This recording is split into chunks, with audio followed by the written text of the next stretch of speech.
Hi guys, back with me again in this channel. On today's video, I'm gonna show you how you can make your own green screen video with Capcut for PC. So here I've already on Capcut, and the next thing that you need to do is you find a green screen picture like this. You can find it on the internet, on Pinterest, or anywhere that you want.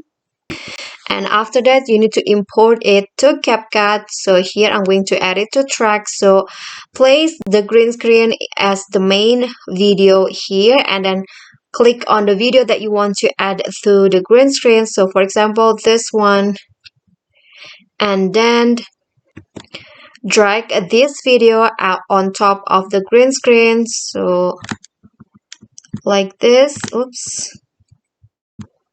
And then after that, I'm going to adjust the green screen so that it fits to the video like so. And then click on the overlay video and choose the video and then cut out and go to auto cut out. Click on that and let CapCut do its magic applying the auto cutout. So just wait. So it's done and the video will look like this. So the background will be changed into a green screen video, and you can just export it and save it to your computer.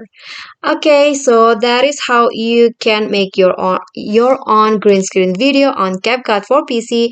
Thank you guys so much for watching. Please don't forget to click thanks, like, leave a comment, and subscribe to our channel. I'll see you all in the next videos. Bye.